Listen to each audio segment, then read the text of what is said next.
Hey, what's up, fam?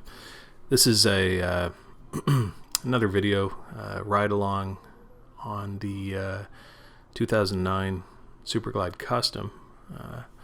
It's kind of a fun bike. I bought this, I think, in like 2012, and it had already had a stage one done on it with slip-on. I think they're Vance and Hines pipes. I'm not 100% sure, and it's got an aftermarket air filter, but thankfully I'm not a big fan of those big ram air filters. Just the way I'm shaped, they tend to catch me in the leg a lot, and they actually just put the air filter cover that came with the bike back over it, so I think it's a good looking bike. I don't know if you guys like these style of ride along videos. I made one yesterday with the Kawasaki ZRX 1100, and I just thought, what the heck, I was going for another ride. You might enjoy seeing the other bikes. That other bike is my dad's, what is it, 2010 Road King Classic. It's got the leather bags. It's a really good looking bike. Dad passed away and I inherited it, and this is the Superglide Custom that I'm on now.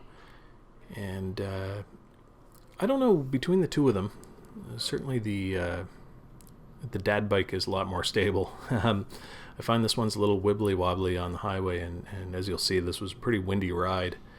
I left the windshield on. I was going to take it off just to give the GoPro a little bit better view, but I left it on just to break up some of the wind, because it was quite blustery, pretty cold. This is just me sort of getting the bike ready. I like to let it warm up a little bit before taking it out. And you'll see us dodging some children's stuff, hockey nets, soccer balls, and the like. You may notice, if you did see the other video with the Kawasaki, I've managed to disassemble part of the weatherproof casing for the GoPro, and I was able to take that scratch lens cover off. I mean, this isn't super high quality video, obviously. This is a GoPro Hero 2. I filmed it in 1080p, but you can see there's a lot of compression. There's not a lot of smoothing, but that's kind of the way it's going to be until I decide to invest in a better camera, I guess. This is just the road coming out of our neighborhood in Quispamsis, New Brunswick, and you can see it's a little rough. It's not a real bike friendly area. The roads are in pretty poor condition, and we'll talk about some safety stuff. I think my riding style is completely adapted to living in a place where they don't do a lot of road work and where the infrastructure is kind of falling behind. You'll see there's a lot of dirt on the corners, and you just have to be super careful. You almost I did grow up riding dirt bikes, and you almost take some of the same principles. Like when you're coming up to some nasty bumps, you'll see I'll stand up on the pegs, and that's one of them. And the other thing is that sometimes your rear tire is going to slide out if you hit that dirt while you're cornering. And I mean, I'm not driving super fast, but it does happen a little bit. You get that little bit of a slide or a little bit of a wobble. You almost get used to it, and just sort of relax your throttle hand, and then as soon as you feel yourself get traction again, you just kind of gently motor out of it. And I shouldn't have as much experience as I do with that kind of issue, but anyway, there it is. That's just life in New Brunswick. If you're new to the channel, this channel is not just about motorcycles. It's mostly about me trying to lose some weight. What happened was, I'm a tall guy. I'm about 6'2", and I've always had like weight going up, weight coming down. It's kind of the yo-yo thing. And just recently, my dad got sick in 2017, summer of 2017, and he was diagnosed with pancreatic cancer. And I started putting on weight. I'd been quite trim before that. I was running, I was exercising a lot, I was eating healthy, And when Dad got sick, he was on steroids, and part of the steroid thing, if you know anybody who's been on them, is that you tend to eat a lot, and a lot of carbohydrates, unfortunately, for me. Not for him. He had a good, I mean, they gave him 3 to 6 months. He had 18 months. He was a real trooper. He sort of fought through it. He ate lots of lemon meringue pie, of all things, and I was right there with him, eating along with him. And I started, my best weight is around 200 pounds. At 6'2", then I'm fairly lean. Like, I'll never be thin, right? And I'm never going to be Schwarzenegger either. But in pretty good shape at 200 pounds. I've been down as low as 194, and felt pretty good around there too. But when Dad got sick, I was around 212 pounds because I used to track pretty closely, and I thought I was pretty heavy there at 212. And I got up to, I think when he died in December of 2018, it was like 200 and, holy moly, I think it was almost 250 pounds at that time, 248 or 249. And I was just feeling miserable. None of my clothes fit. And then I got down to the high 230s, and then the pandemic started. And man, like, talk about your stereotypes. I put on the quarantine 15 right away. I'm a doctor, and prone to a little bit of stress eating, I would say. And so I started just eating carbs and drinking beer when I was off. I'm not drinking beer at the hospital, obviously, but just making maybe some not so good life choices. And I put on more weight, and then after my wife's birthday, April 15th, I got on the scale, and I was 253 pounds, and just totally miserable. My face got really fat, big double chin, just really uncomfortable in my own clothes, that kind of thing. I think that's the heaviest I've ever been, to be honest. So I started not dieting, but just trying to be more conscientious about the food I'm eating, making better decisions, not snacking as much, and cutting down to like one drink every weekend. You know what I mean? I might have one like every 3 or 4 nights, as opposed to every night having 2 beers. And that's been good. That's been good. I cut down. My lowest so far on the scale was 246.6 from 253. So that was in about a week and a bit. But I bounced up again yesterday, and I think I just had a late dinner. I was 248.4 on the scale this morning, but I really want to get under 245 just to meet that like first goal. I just want to show myself I can do it, and then get to 240, and just do it in increments, right? This is getting back to the ride here. This is the old highway. They sort of revised the way the Trans-Canada works in New Brunswick, and they revised the big highway to go from St. John to Moncton. But this is the old highway. This was the old road that goes to Hampton and Salt Springs. It goes through the sort of St. Martin's area if you go far enough. I'm taking this Stock Farm Road here, and you're going to see people fishing. Today's the second day of fishing season, and I was hoping to get out, but it's cold, man. It was like, I think it was like 1 degree Celsius or 2 degrees Celsius when I was out riding. It might have been a little bit warmer than that. And I'd been out all day playing hide and seek with Jack. Now, Jack's my 7-year-old, if you haven't seen the other videos. He's a super kid, but they're supposed to be doing quite a bit of homework, obviously, and like it's homeschooling, but there's no internet connection to, like, they're not getting anything from the teachers. They get a phone call once every couple of weeks. So we've just been making up math stuff for them and that kind of thing. And today I just kind of gave up, and we went outside and played. I don't know how you guys are making out. I hope you're making out well.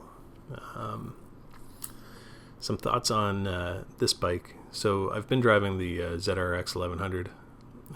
And before that, I was driving the CB750 all year last year. And I also have a DRZ 400. The Superglide Custom is, it's kind of a special bike. It's nice. I like Harley Davidson's the way I like classic cars. Like I would love nothing more than like a really nice condition, 1957 Chevy Bel Air. And I'll tell you what, if they made the 56 and 57 today and they sold it the way that, like, you sell a Harley with, like, you know, everything's new, you know, it's not going to break down on you. Well, I don't want to say too much about Harley, but but you know what I mean. Like, you can buy a new version of an old car. I would buy one in a heartbeat, assuming it wasn't like $100,000. But that's how I feel about the Harleys. They're not fast. I mean, this bike, even with the stage one, I would guess maybe 70 horsepower, 75 maybe.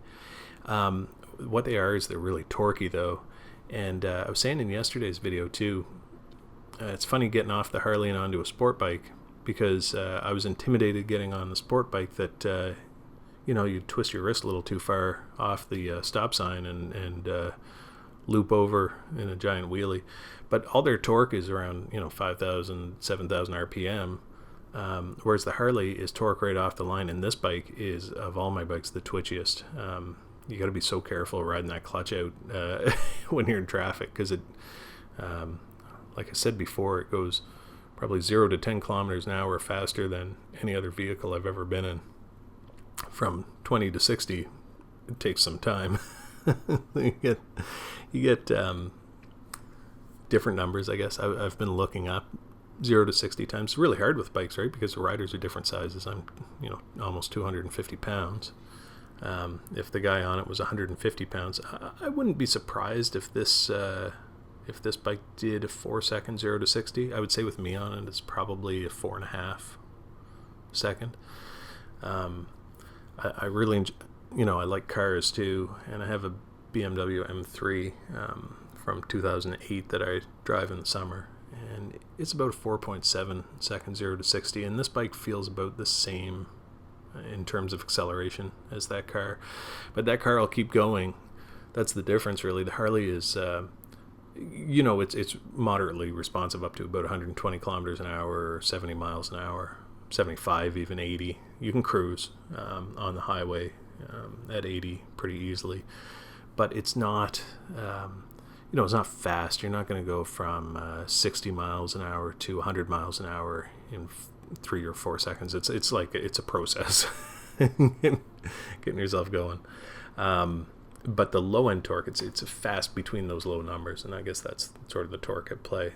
They say the torque is what you can feel, and the horsepower is what sells you the bike, but I don't know if that's true. I don't even think Harley publishes their horsepower numbers. What I do like about this and my dad's bike, it's got the 96 cubic inch engine, and man, that's it's a pretty reliable bike. I was worried getting into Harleys at first. You read everything about oil leaks and constant maintenance, headaches, and everything else. The only things I've had go wrong with this bike, I dumped it in a gravel driveway, driving about maybe 5 miles an hour. And it was just stupid. I wasn't thinking, and I was coming out of the gravel driveway and grabbed the front brake, and of course the front just washes out, right? It's you may notice in this video, I don't know if you can really see what my hands are doing, but you may notice I ride the back brake a lot more than the front. Again, that's because there's so much dirt on these New Brunswick roads, and you can see they're just beat to snot. You really can't you can't do a whole lot more than just sort of ride safely.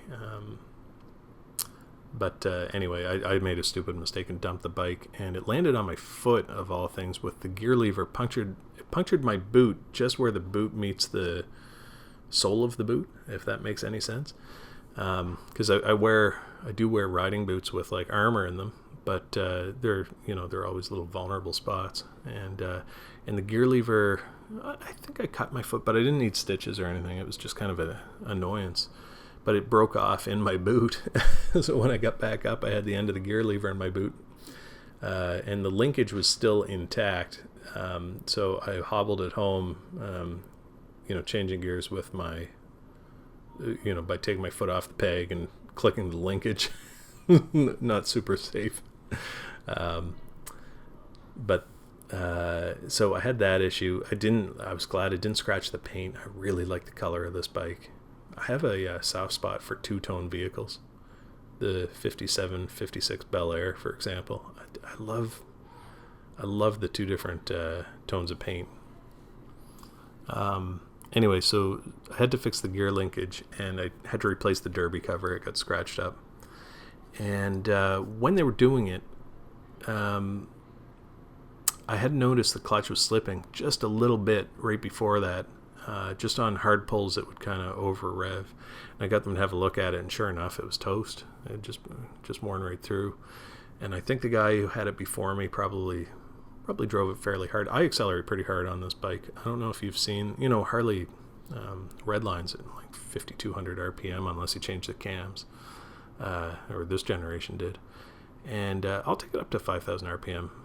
I find the sweet spot, it's funny, you hear them drive by and it's potato, potato, potato. And like people are just lugging the engine. And I'm always worried that they're not getting enough oil, circulating when you lug like that. I find the sweet spot's around like 2,800 RPM. So I ride in, I let it rev a little bit. And I find the bike has not had many issues other than that clutch. And I don't know if that's just good luck or if it's just the way I ride. We're coming along the Hammond River Road here. And you may see some people fishing. The river's on our right. You can kind of see it down there. This camera, again, there's a guy fishing down there. The camera's not super good in terms of resolution. I think I might pick up a Hero 7 or something. And I might even put together the whole like helmet mount with the microphone so I can narrate in real time.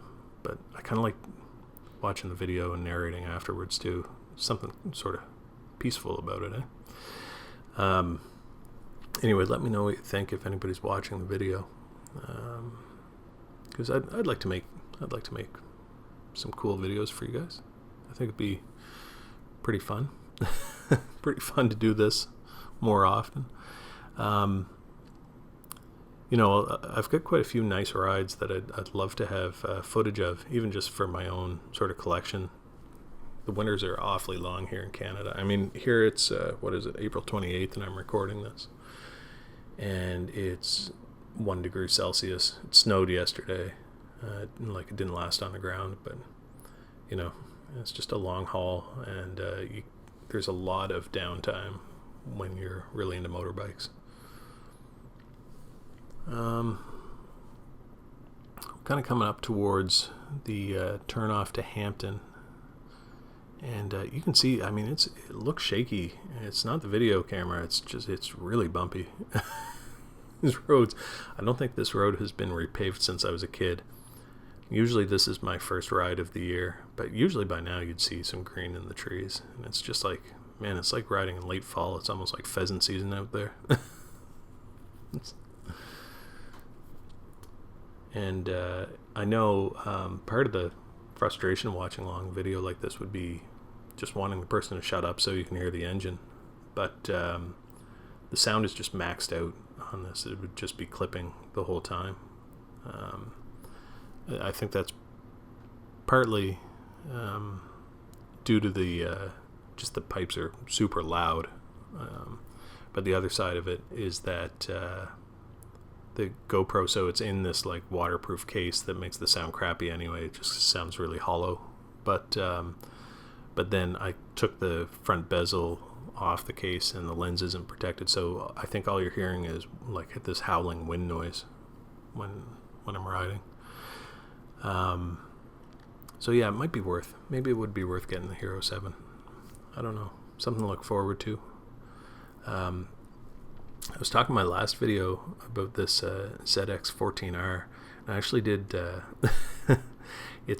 so to explain it, man, it's a crazy bike. It's like a big sport bike, kind of like the Suzuki Hayabusa. It's got a 1.4 liter inline 4. I think it makes somewhere around 200 horsepower. But it's a fully faired bike. I've never had a bike with a fairing before, and I'm getting blown around in the cold on these rides, and I was kind of thinking maybe I'd like to try a fully faired bike. There's something almost reassuring about being on a bike where you can pull away from any situation, even if you're going highway speeds. The Harley you don't get that feeling. I don't feel like I'm, risking my life any more than any motorcycle when I'm on the Harley.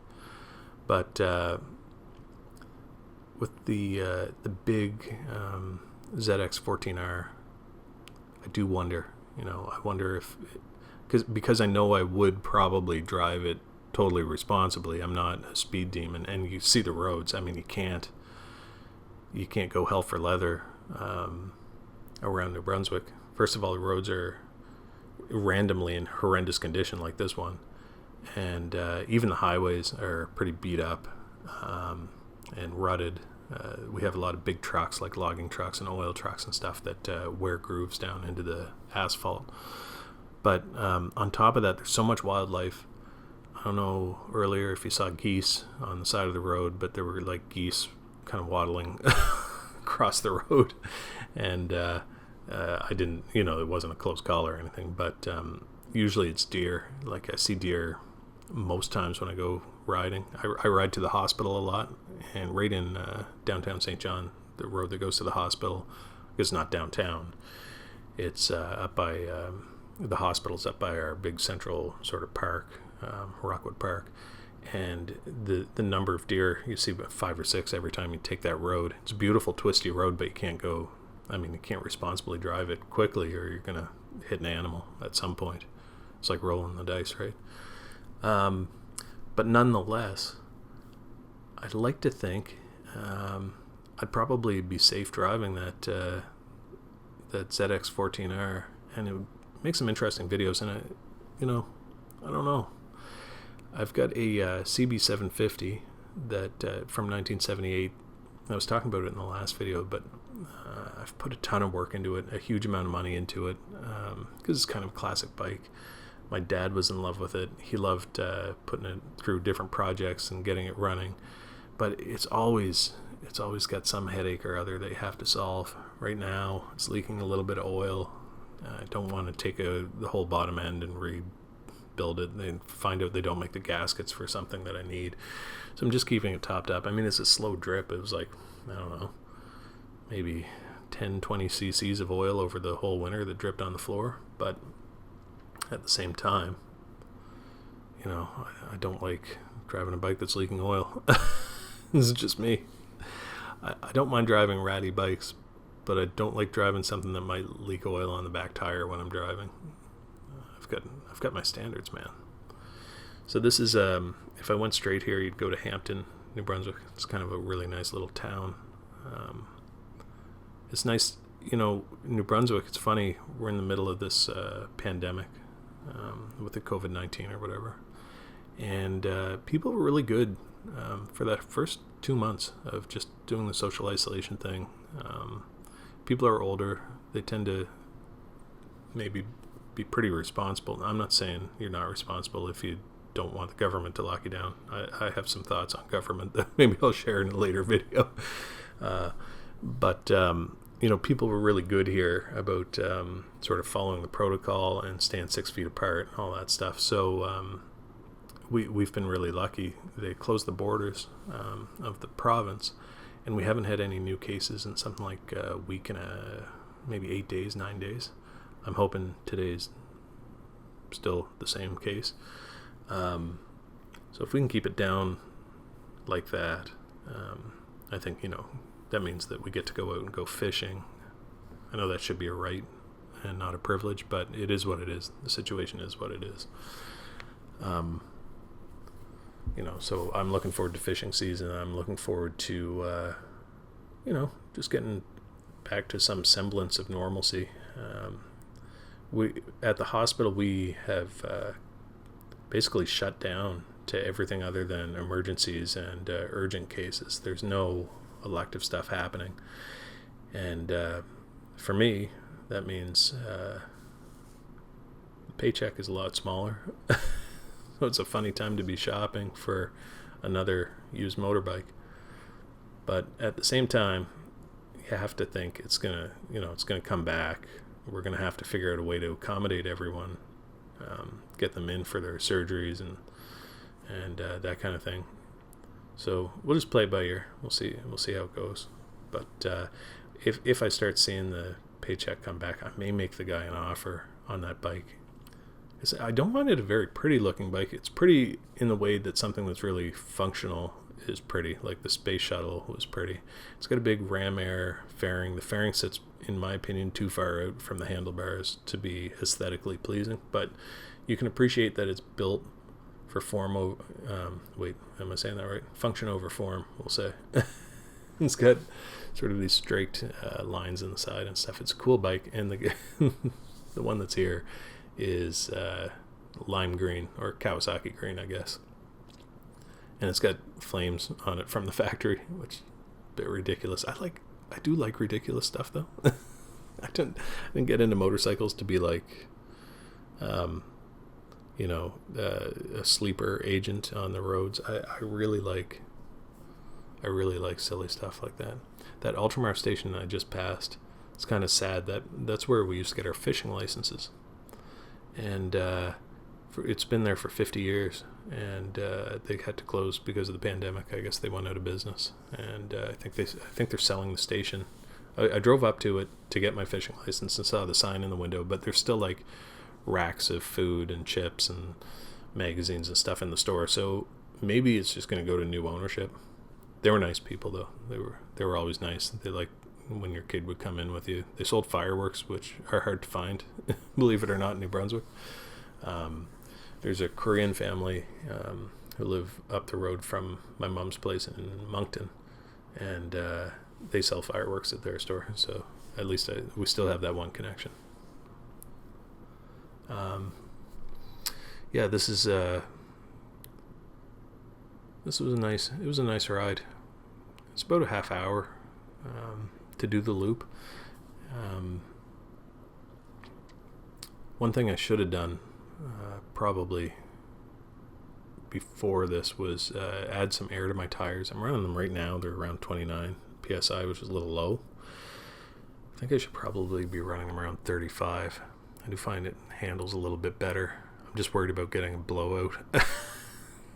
And the roads are so crappy that if you can run your tire pressure even a little bit lower, it's not as hard on your back. It's not quite as jarring.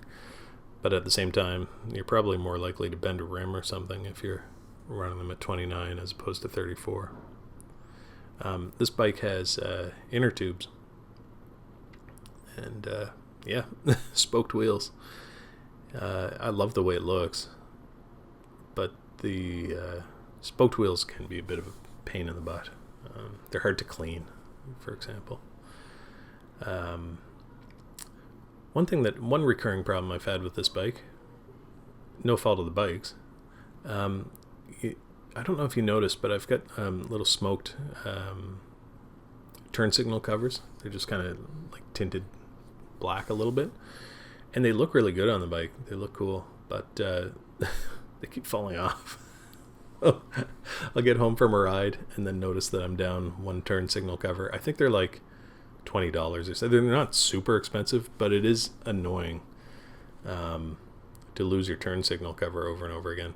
The turn signals themselves, the bulbs are white or are colored, so I guess it's still safe if you lose it. That white Porsche that just drove by, I think it's my friend Peter. He basically built that car out of a salvage car himself, and it's pretty cool. I have a feeling, I think it was a salvage slant nose, like a 930 turbo maybe, and he rebuilt it. Anyway, he's a cool guy. He's a lot more handy than I am. I can essentially change oil, change a battery, and inflate tires and fill up my gas tank. I thought about. I have done intake revision on a gas powered generator. That's the limit of my mechanical ability, which is funny. I mean, at work, it's funny. At work, I'm very hands-on. I do a lot of procedures, and a lot of them are pretty complicated. And I think I just filled up all the available space in my brain for learning technical things with those procedures. now I can't figure out the basics of like how to clean out a carburetor. That's beyond me. I've cleaned out a fuel line in the CB750 once, and I can take the tank off and put it back on and plug the little hose into the carburetor line. That's that's the limit of my ability. Anyway, I'm just going to pull in here for gas, and I think that's the end of the video. But really a pleasure, guys. And if you're interested in this stuff, or if you want more bike content, just leave a comment and let me know. If you think I should go ahead and get that new camera, let me know. If you want to see more of this stuff, if this isn't boring you to death, and if it is boring you to death, man, let me know. That's cool too. Feel free to subscribe there, and we'll see you later. Bye-bye. Oh, gotta click the mouse here, but the video will go on for another couple seconds. All right, see you later.